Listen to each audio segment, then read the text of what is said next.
عوام پاکستان پارٹی کے کنوینر اور قومی کانفرنس کے میزبان سابق وزیر اعظم جناب شاہد خاقان عباسی صاحب، جبکہ پروگرام کے اگلے حصے میں ہمیں engineer Khurram Dastgir, J U I کی مرکزی رہنما حافظ حمداللہ اور پیپلز پارٹی کی مرکزی سیکرٹری شاہزہ مری بھی جوائن کریں گی۔ عباسی صاحب، thank you so much for joining اس۔ آپ ہوٹل میں اندر کیسے پہنچ کے داخل ہوئے؟ قصہ کیا تھا؟ نہیں، میں تو صبح 10 بجے پروگرام تھا تو ہم میزبان تھے تو جلدی چلے گیا جی، تو وہاں میں گیا تو وہاں پر پوری ایک نفری ایف سی کی اچھا کھڑی تھی ڈنڈے ونڈے لے کر، تو وہاں ہم 3-4 لوگ ہی تھے، تو ان سے گفتگو میں نے شروع کر دی۔ میں گیا تھوڑا ہلکا ہاتھ والا رکھے اگر ڈنڈے میں کہا مارنا آپ نے ہے، آپ کی کوئی ذاتی دشمنی نہیں ہے یہاں پر، لیکن آپ کو حکم آئے گا آپ تو تھوڑا ذرا خیال رکھنا۔ تو بیچارے بڑے ہنسے بسے، کافی گپ شپ، بارش بھی ہو رہی تھی۔ اچھا، تو میں نے اس کے بعد کچھ لوگ آ گئے، پھر وہاں پریس آ گئی، اپنے بات شروع ہو گئی۔ تو ایک گیٹ تھا سائڈ پہ، تو وہ چھوٹا گیٹ تھا، کسی نے پھلانگ کے اس کو کھول دیا تو ہم اندر چلے گئے۔ تو ان لوگوں کو مزاحمت نہیں کی، ان کی مہربانی ہے۔ تو اندر گئے تو ہال کے سامنے کوئی قومی نوعیت کا آدمی کھڑا تھا، تو ہم نے کہا اس کو نہیں چھیڑتے، لابی میں چلے گئے۔ اچھا، تو لابی میں پریس کانفرنس ہم نے جو تھی وہ لابی میں کی، تقریباً 4 گھنٹے۔ اچھا، تو اب یہ بتائیے کہ گرینڈ الائنس بننے جا رہا ہے یا آپ کو تھوڑا سا آپ سمجھتے ہیں کہ ابھی اس میں ٹائم لگے گا؟ نہیں، گرینڈ الائنس کا لفظ آپ استعمال کرتے ہیں، یہ کچھ زیادہ گرینڈ ہو جاتا ہے۔ ابھی تو کوشش یہ ہے کہ اپوزیشن متفق ہو ملک کے معاملات پر، جو ایشوز ہیں ان پہ ان کا ایک موقف پیدا ہو، اس کی یہ پہلی کوشش سمجھیں۔ اچھا، تو ہم نے مقصد یہ تھا کہ آج کے سارے ایک جگہ اکٹھے ہو سکیں، بات کر سکیں، میڈیا بھی آ سکے، وکلاء بھی آ سکیں، دانشور بھی آ سکیں۔ اس لحاظ سے الحمدللہ بڑی کامیاب کانفرنس تھی، اور سب سے خاص بات یہ تھی، میں پہلے بھی بہت سی ایسی معاملات کا حصہ رہا ہوں، تو وہاں لوگ اٹھ جاتے تھے۔ تو کل بھی تقریباً 7 گھنٹے کے قریب کانفرنس چلی، کوئی شخص بھی نہیں گیا۔ اچھا، بیٹھے رہے۔ آج بھی آج بیٹھنے کی جگہ نہیں تھی، لیکن ساری تقاریر میں میرا نہیں خیال کہ کوئی شخص بھی اٹھ کے وہاں سے گیا ہو۔ لوگ بیٹھے رہے، سنتے رہے۔ تو اس لحاظ سے لوگوں کی ایک خواہش ہے کہ ہمارے مسائل حل کرنے کے لیے کوشش کی جائے، اور حکومت سے ان کی کوئی توقع نہیں ہے۔ ٹھیک، حکومت کا رویہ تو آپ نے دیکھ لیا کہ ایک کانفرنس سے گھبراتی ہے یہ حکومت۔ ایک کانفرنس جو بند کمرے میں ہو رہی ہے، جس میں کوئی جلسہ نہیں ہے، 30 40 50 لوگ ہوتے ہیں ایک وقت میں، گفتگو کرتے ہیں، ملک کی بات کرتے ہیں، آئین کی بات کرتے ہیں، حکومت اس سے بھی گھبراتی ہے کہ پوری رکاوٹیں ڈالی گئی کہ کسی طرح کانفرنس نہ ہو پائے۔ کانفرنس ہو گئی، ہم نے کہا کانفرنس ہم سڑک پہ کریں، سڑک پہ کر لیں گے۔ اچھا، واٹس نیکسٹ عباسی صاحب؟ یہ دیکھیں، اصل جو مین معاملہ ہے، اگر تو یہ احتجاج کی طرف جاتا ہے، assembly floor of the house پہ بھی احتجاج ہو سکتا ہے، باہر جلسے جلوس بھی ہو سکتے ہیں، لیکن اس کے لیے ضروری یہ ہے کہ پی ٹی آئی اور جے یو آئی متفق ہوں۔ حافظ حمداللہ صاحب نے کہا ابھی تک ہم نے جو ٹی او آرز ان کو دیے ہیں، ہم پھونک کر چل رہے ہیں، ہم پیپلز پارٹی اور نون لیگ کے ڈسے ہوئے ہیں، تو تحریک انصاف کے ساتھ چلنا اتنا آسان نہیں ہوگا۔ جی بالکل صحیح بات ہے، یہ تحفظات ہیں جماعتوں کے درمیان، اور اس لیے یہ پہلی کوشش تھی کہ کم از کم ایک پلیٹ فارم پہ بیٹھ کر بات کر سکیں، اور ساتھ ساتھ ایک کمیٹی بھی بنی ہے ان کی آپس میں، جو پی ٹی آئی اور جے یو آئی ایف کی بات چیت ہو رہی ہے۔ تو اپنی تحفظات دور کر لیں، اپنے اختلافات پہ بات کر لیں، لیکن ساتھ ساتھ ہم کوشش کریں گے کہ ملکی معاملات جو ایشوز ہیں اس پر بھی ایک اتفاق رائے پیدا ہوتا رہے۔ تو اس کے لیے یہ کانفرنس میرا خیال ہے کہ سکسیسفل تھی۔ اچھا، کہ اس پر تقریباً بہت سے معاملات پر اتفاق ہے۔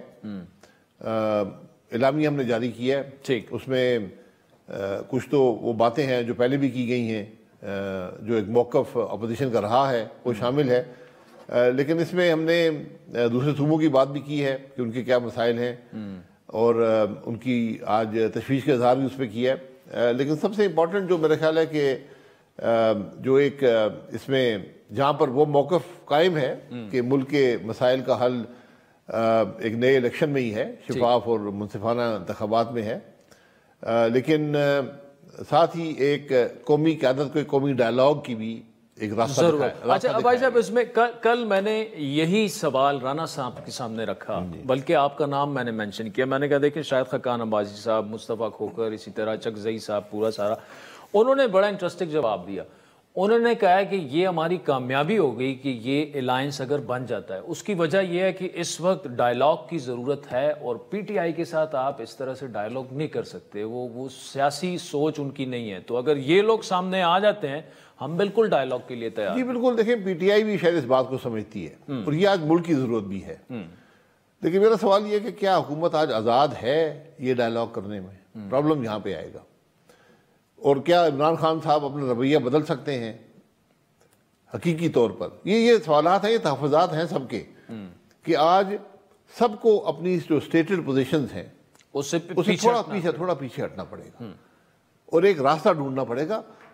میں جو میرا تجربہ ہے اس سیاست میں, آپ کے پاس آپشنز نہیں ہیں. آج یہ واحد آپشن ہے. آج اس ملک سے آپ نے نفاق دور کرنا ہے, آپ نے اتفاق پیدا کرنے کی کوشش کرنی ہے, آپ نے ملک کے ایشوز پر ایک کنسنسس کریٹ کرنا ہے, امپلیمنٹیشن کرنی ہے. بہت غیر معمولی حالات ہیں ملک کے. اچھا, کہ یہ جو آپ بات کر رہے ہیں, کیا آپ پی ٹی آئی کو اس چیز کا اندازہ ہے یا آپ کو ان کو یہ اندازہ اور احساس دلانا پڑا یا دینا پڑے گا ابھی بھی؟ دیکھیں پی ٹی آئی ایک شخص ہے جو جیل میں ہے اور ورکر ہے, ووٹر ہے, سپورٹر ہے. بیچ میں اختیار نہیں ہے کسی کے پاس. یہ اصل معاملہ ہے پی ٹی آئی کا اور یہی پرابلم ہے. یہ ان کی شاید اسٹرینتھ بھی ہے اور یہ ان کی ویکنس بھی ہے. تو اب ان کو اس لیے عمران خان صاحب کا اپنا جو ایک ریفلیکشن ہے یا ایک جیل میں وہ ہیں تو وہاں پر موقع اچھا ملتا ہے, تو آپ بیٹھ کر ذرا اس بات پہ سوچیں کہ میں کیسے آج ملک تھوڑا اپنی یقیناً پاپولیرٹی ہے اس کو ایک طرف رکھتے ہیں. وہ ایک طاقت ہے, پاپولیرٹی ایک طاقت ہوتی ہے. ایگزیکٹو اتھارٹی کسی اور کے پاس ہے, وہ بھی ایک طاقت ہے. لیکن جب تک یہ طاقتیں اکٹھی نہیں ہوں گی تو ملک تو نہیں چلے گا. اس لیے وہ بھی یہ سوچیں کہ کس طرح میں آج ملک کے مسائل میں اپنا کردار ادا کر سکتا ہوں اس جمود کو ختم کرنے میں. یہ جمود یا سڑک پہ ختم ہوگا, ایک جیتے گا اور ایک ہارے گا, لیکن وہ بہت بڑی تباہی کا باعث ہوگا. اس سے بہتر ہے کہ نظام کے اندر ڈائلاگ کے ذریعے اس جمود کو ختم کیا جائے. آپ جا کر عمران خان صاحب سے جیل میں مل کیوں نہیں لیتے؟ نہیں, یہ خواہش میری نہیں ہو سکتی. یہ خواہش ادھر سے آئے گی تو پھر بات ہے, اور پھر حکومت اجازت دے گی تو ہے. مجھے ملنے میں کوئی مسئلہ نہیں ہے. اچھا, مجھے کوئی اس میں اعتراض نہیں ہے, بلکہ شاید یہ ضرورت ہو کم از کم میں اپنی بات ان کو پہنچا سکوں, ان کی بات میں سن سکوں. ماننا نہ ماننا ان کا کام ہے. لیکن یہ لیکن یہ انیشیٹو ان کی طرف سے آنا چاہیے. یہ میں یہ انیشیٹو نہیں کر سکتا. وہ تو جب احساس ہوگا تو انیشیٹو آئے گا نا. اسی لیے یہی جب یہ ضرورت محسوس ہوگی کہ ایک راستہ نکالنے کی ضرورت ہے تو پھر بات چیت سے ہی بات آگے چلتی ہے.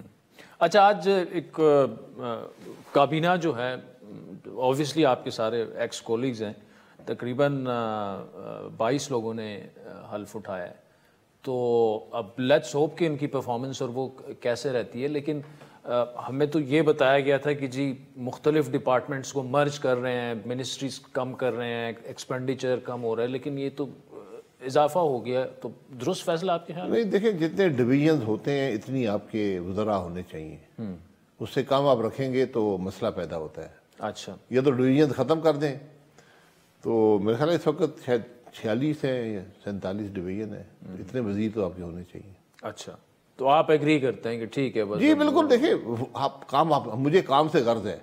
آپ ایک وزیر سے کر لیں آپ کی مرضی ہے, آپ 100 سے کر لیں آپ کی مرضی ہے, لیکن کام مجھے ہوتا نظر نہیں آتا.